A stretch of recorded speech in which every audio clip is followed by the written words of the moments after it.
Hi, my name is Lauren Boyd, and I play Lily Craven in The Secret Garden.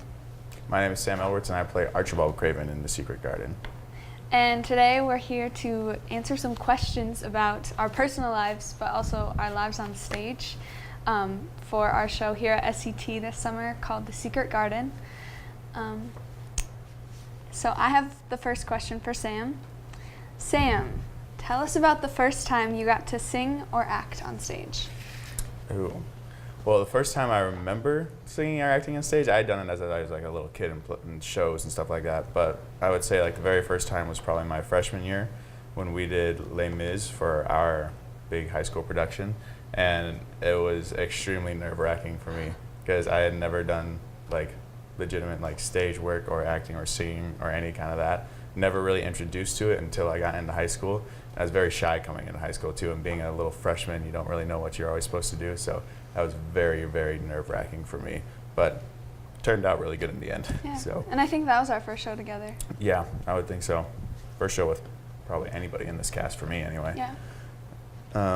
The Secret Garden has a dreamer chorus made of spirits. Do you believe in ghosts? I do, I think. I think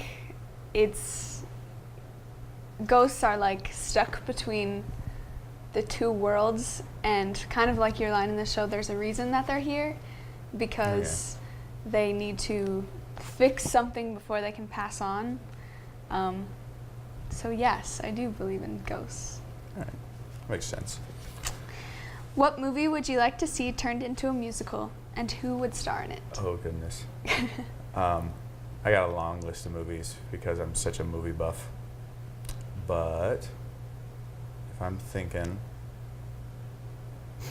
if there was like some kind of like Batman musical, because, you know, they make the Spider-Man musical, like why not have the Batman musical, you know, and who would star? Well, I mean, you can't really do Christian Bale because he's not a music guy, even though he's my favorite Batman.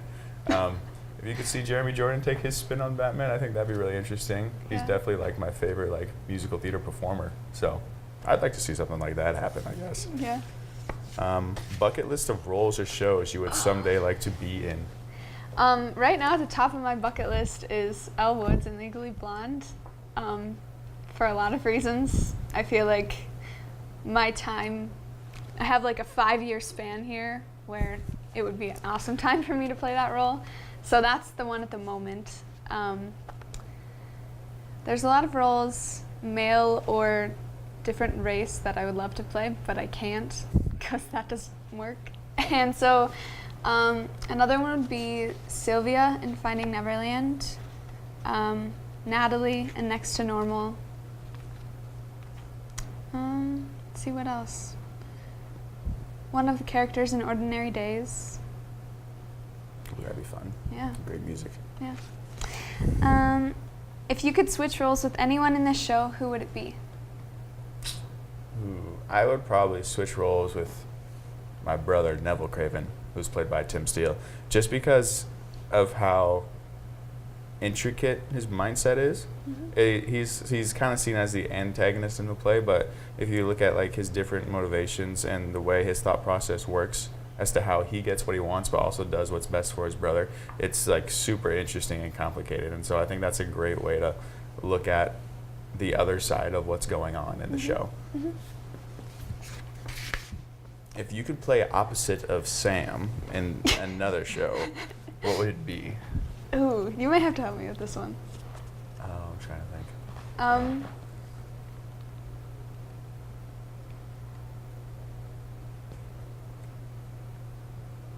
This is a hard one. That is a hard one. Because there's a lot of... I don't know. I'm trying to think of like a show where the contrast between the two would... I mean, maybe Bandstand, but that would be cool. That'd be really cool. Musical in general, I think that'd be really fun to do. Yeah, for sure. Trying to think. Next to Normal would be kind of cool. Next to Normal would be an opposite sweet. in there would be fun Yeah, too. yeah. Something like that. Or the unauthorized biography of Smith Brown. That would be really cool as well. That'd be awesome. Yes, I like the music from that one. Yes. Okay, this one is a little harder. If you could create your own Ben & Jerry's ice cream, what would it be called and what would it consist of? Oh, goodness. What is your favorite Ben & Jerry's ice cream? My favorite Ben & Jerry's ice cream? I mean, usually classically, I just got to go with the strawberry cheesecake, always, just because my love's for strawberry and cheesecake and ice cream all together. You'd probably, it's got to be something like red, white, and blue. Like the strawberry cheesecake, you got the red and white, and then, I don't know, like add like some kind of like blue raspberry thing in the mix of it, something like that. And then keep the cheesecake? Yeah, Yeah. most definitely. What has your character in this taught you? I think as far as being on stage with this character, not necessarily Lily as a person, there's a lot of moments that I come in and just kind of haunt you guys in the background, and I have to have a presence, but I don't say anything. And so it's been challenging to find a way to make my presence on stage important without taking away from what's going on, because I don't have any speaking lines. Yeah. And then it's also kind of like getting across to the audience, like why are you there at that particular moment? Yeah. Because it like, and a lot of the times you're on the stage, we don't even like interact, or like no one on the stage like will interact with you or see you. You're just kind of there. So it's kind of understanding why is Lily here and why is her presence affecting the people around her, which is really interesting and something that the audience really needs to follow. Yeah, and it's important for them to believe that I am a ghost and I'm not just another person in the household, so that it's made that distinction between the supernatural and the real world, I guess. But as Lily as a person, I think it's the forgiveness part of Lily that is something that I often struggle with in my own life. So I think finding ways to connect with her own guilt that she has in the situation of passing away and giving a child to her husband. So it's the forgiveness for not only him, her husband, but myself, and knowing that it was the best thing in the end. Right. Yeah. If you were a ghost, who would you haunt? That's a tough one for me because there's like, I mean, I'm sure there's people you'd like to bother, but not people that you'd like to haunt for in excess of like 30 years. So if I was to haunt somebody, it's gotta be Tim Steele. Like, no, like one, I would love to just see what the kid's doing. A day in the life of Tim. A day in the life of Tim. Like, that'd be so entertaining. And then two, it'd have to be like when I would haunt him, like his reaction to what was going on around would be so funny. Like I can see him just spending hours just trying to set up things to where he's like trying to prove he's haunted. And then I don't do anything, and so he doesn't think he is, and I'd do something like right after, and he'd get so confused. Like, I think that'd be the funniest thing to see. What time in his life would you like to haunt him? Like, his age? If I could, like, kind of come, like, in and out would be super nice. Like, probably, like, through his college years, and then leave for, like, a really, really long time, and then come back to, like, when he's, like, 50, and, like, just haunt him till he, like, is 80. Because seeing old man Tim being haunted by a ghost would be kind of funny. Oh, yikes. Okay. If you could only go to one coffee shop for the rest of your life, where would it be and what drink would you order? This is hard. If I had to stay local, I would definitely go to the Bear, because that's my favorite place to be in town. And I would order I just changed my drink there, so I would order a mocha with skim milk and peppermint. But anywhere, there's a coffee shop in New York that, New York is my favorite place, so that's awesome. And New York, coffee's my favorite thing. So, True. Coffee's my favorite thing. So, You've been very adamant about that. yeah. So probably there's a coffee shop in like the Astoria area. Oh, okay. Yeah. Where you're looking at Manhattan. It's Oh, the that'd be coolest thing nice. ever. Mhm. And probably either like a white mocha or something along that lines. I like chocolate. Right, yeah. Yeah. As far as in town, I really like the Bear too. For those of you that don't know, we are going to be singing at the Bear the morning of July 9th. July 7th, Saturday. So we'll be singing at 9 o'clock, not July 9th. So feel free to come down and watch us there. Yeah, we'll be at the farmer's market out of the green space. Describe yourself in 3 Broadway songs. And 3 Broadway songs. Oh, goodness. And why? And what? Oh. I gotta think through this because there's so many songs that wreck my brain.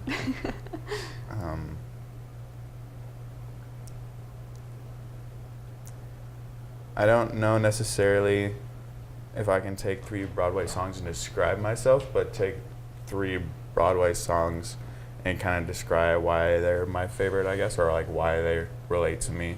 Sure. For instance, from the play Godspell, there's this song called Beautiful City. Mm-hmm. And that's one of my favorite ones because, 1, because it sounds amazing, and 2, because he's, in that instance, he's talking about like kind of the future, like what they could do and how to make this like a great hope for everybody. And it's like the relatability of that song that people can connect to that I really like. Also, I gotta go with Newsies, Santa Fe. Yeah, I mean that's always a good one because I think I can partially relate to that one. Living in like a small town Iowa, like there's times where you just kind of want to get away, kind of like Jack Kelly did want to, but then there's also like you can see like the good that comes out of it and stuff like that, and then relating to Jack Kelly in that sense. And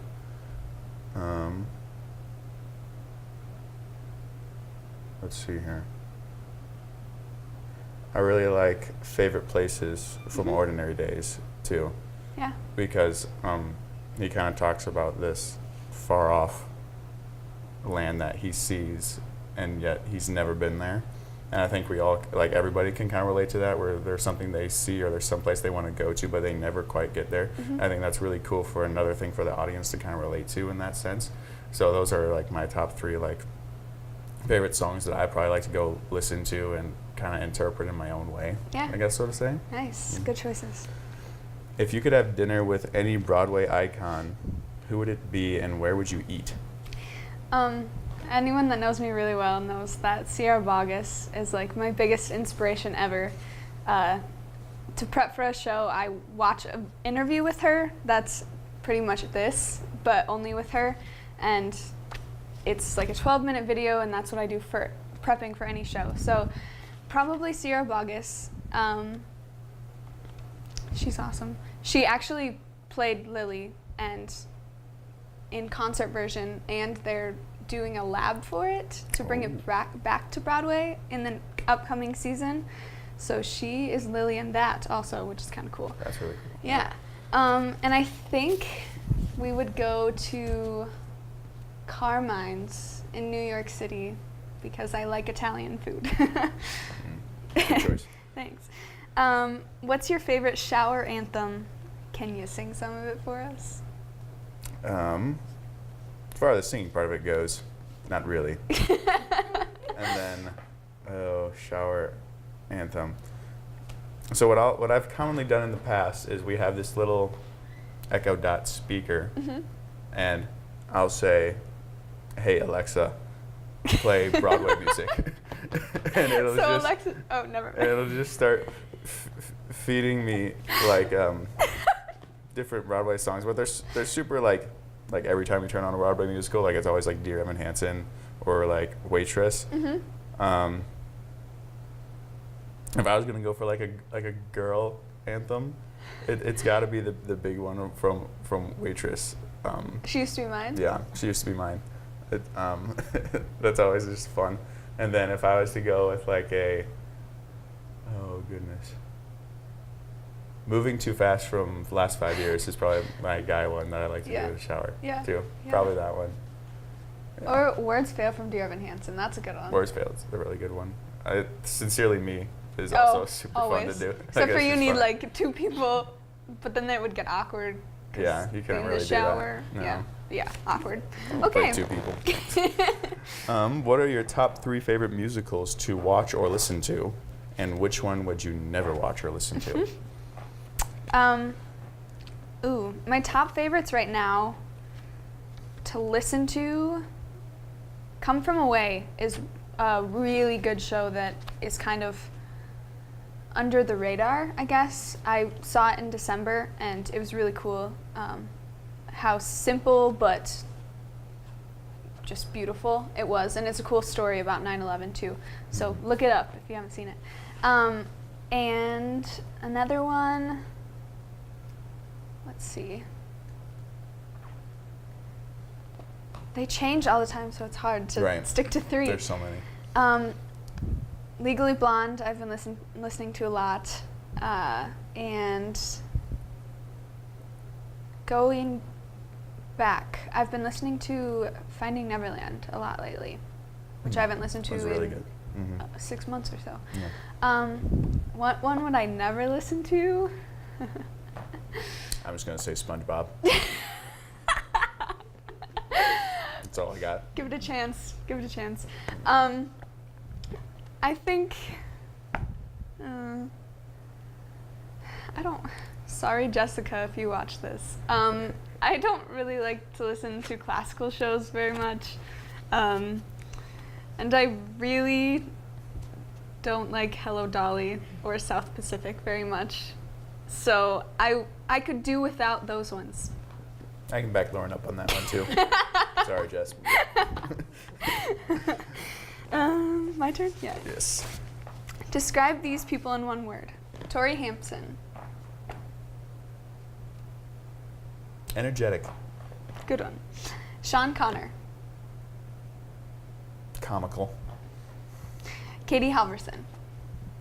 She's sweet. She's just really sweet. She is sweet. I love Katie. And she makes good coffee. Darian Adkins. Darian. Wow.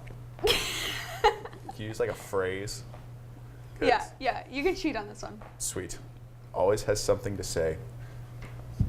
That one. It's a good one. If I can phrase it out, it'd be that. And the lovely Lauren Boyd. Oh, goodness. What's that?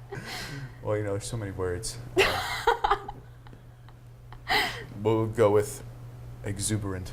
Ooh, Yeah. Good choice. Thank you. Top 3 favorite snacks. If you were to walk through the door and right before theater practice, what would you bring with you besides coffee? Because that's a given. Yeah. Apples, but the jumbo Honeycrisp, not the small Yes, ones. those are amazing. Or Golden Delicious. And what else?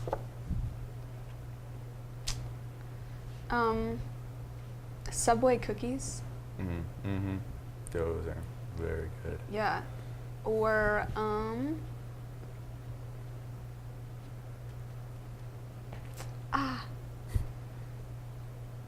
peanut butter. Anything with peanut butter. Oh yeah, definitely. Apples and peanut butter. There you go. There you go. That's what I like. 2 in 1. Are you more like Clyde, who you played in your musical theater, or Archibald? That's a hard one because I think it kind of goes half and half here. Obviously, unlike Clyde, I'm not like a murderous robber that like. Well, yeah. I mean, the nice connection to Clyde is like I would totally like to be famous. Like a lot of people would like to be famous. I'd like to be famous like Clyde. I don't think I'm willing to do what he's willing to do, but I like to be famous in that sense. But then I think where the more subtle, relaxed side kind of comes from Archibald in that sense, because Clyde is very big. He's like this big macho guy that just wants to make it big, and he's willing to do anything to do it.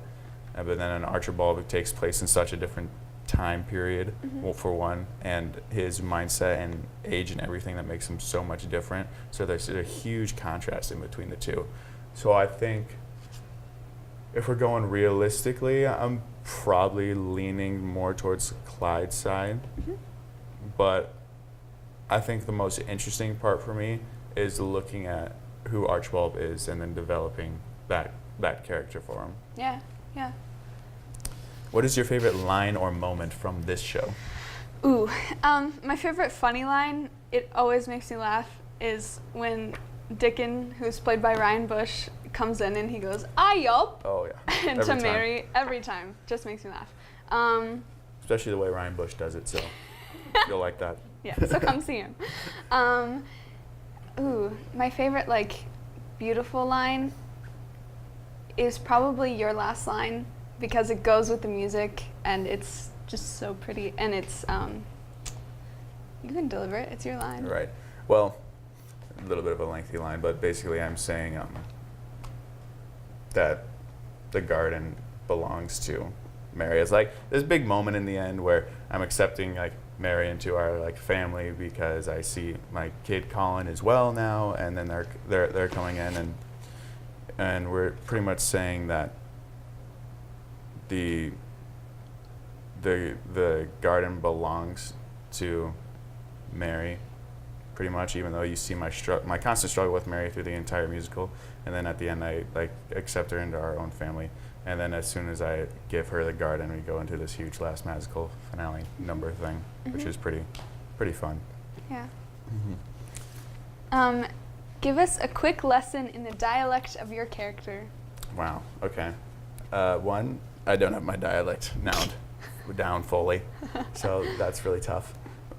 But long E's are usually absent in words like B is like bi, and me is like mi. And then A's are different. For example, if I was to say the word practice, in my dialect it'd be practice. Practice. Big ah sound. R's you usually kind of drop. So instead of saying here, you'd say here. Yeah. I'm trying to think of a phrase that you can. Choose one of your lines. Yeah, I could do that. Will this rain never stop? Yeah, well, I could do that one. It's pretty. There's one line where Craven asks if I'm just going to, or if Mary is just going to stay and wander around, and then I go, "As I do, you mean? What a wretched house this is, Neville. Father should have given Misselthwaite to you, not me. Me, not me. And then instead of father, it's father. Father. That kind of thing. Yeah. It's very tricky. Still trying to get the hang of it. It is tricky. And it's hard because we have 2-ish dialects going in, different dialects in the show. Right. Yeah. There's multiple kind of lessons and tricks to which one too. I mean, Yeah. great excuse to talk in a British accent. There you go. Sorry, Mom. You are a very busy person. What does an average day look like while you're preparing for this role? I work 2 jobs, and I'm also in 2 shows right now. This one and then a Shakespeare one. And usually I have about an hour, if I'm lucky, of downtime between work or whatever I'm doing and then into rehearsal. So I like to take that downtime and memorize if I need to, or just think through stuff. Something else that I do and that I try to do with every character that I play is I try to journal as my character and write just random stuff in the way that I think my character would speak. And what else do I do? I always get coffee before rehearsal. I also try, and I work up the lakes, both my jobs, and so I try to listen to Secret Garden on the way there or on the way back. just to kind of get in that mindset to come to rehearsal ready and ready to work. That's nice. Yeah. Before rehearsal, I've always liked to kind of go through, I like pick a scene in my book and just kind of read through the conversation, like what's going on, who's processing it, like not just my lines alone to memorize, but also their lines and see what do they have to say and how does Archibald react to it. Which is really good for getting into that mindset of why Archibald does what he does too. So it's good for character. Definitely. Which of the characters, not the cast members, would eat the most Olive Garden unlimited breadsticks in one sitting, and why did you choose them?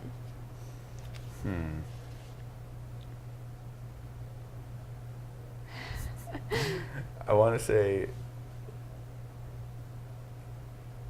probably Deegan, just because Deegan practically like lives outside and like doesn't eat like much. So I feel like if you sat him down at a table and had him try a breadstick, that he would just keep going until he was like realized he was full. Because Deegan's just kind of out there in the wilderness kind of all the time. Like he's not inside, or he doesn't like eat a whole lot. So I feel like if you were just to sit him down and give him like a bowl of breadsticks, like he'd eat the entire thing probably. And I think in real life, Ryan Bush would probably win that award too. Yeah, I could see that one. If Lily and Archibald were to get matching tattoos, what would they be? Ooh. I'm thinking not like calla lilies, but like lilies of the valley, the little... Yeah, something like that. Like here or something? I don't know. Like a little... Archibald doesn't seem like the guy to get tatted, so... Yeah, good point. Yeah, right. And I don't think for Archibald it wouldn't be like a big tattoo either, but something pretty small and subtle. Yeah. So yeah, I could see like just a tiny little inside arm tattoo. Yeah, maybe you could get like a cane or something. I don't think Archibald wants to do that. It's another kind of reminder of the fact that he doesn't walk very well. So. Yeah. Okay. That was my last question. All right. So. That was my last one. Nice. The box office here at SCT at Spencer Community Theater is open now, and you can also buy your tickets online. And the phone number for the box office is 712-262-7336, and you'll probably get to talk to Sarah, and Sarah's awesome, so call. And like I said, you can buy tickets online through our webpage or through our Facebook page. And we open the show July 12th, so that is coming fast.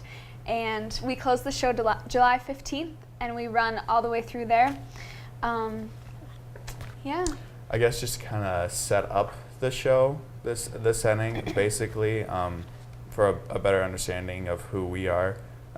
My character, Archibald Craven, plays the owner of this massive manor called Misselthwaite, where a little girl named Mary, whose family died from the cholera disease. This takes way back in like the, did you say mid-1800s? Mid-1800s, and she's sent to live with me in this my Misselthwaite manor, which is haunted, so to say, by ghosts and spirits and stuff like that. By her a lot. She plays my dead wife that pretty much haunts me. So I guess you could say the setup is Mary coming to this manor, meeting me, meeting all these different kind of people, and being very, very oblivious about what she's doing.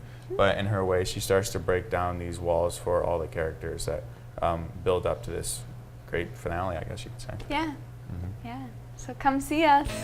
Thank you.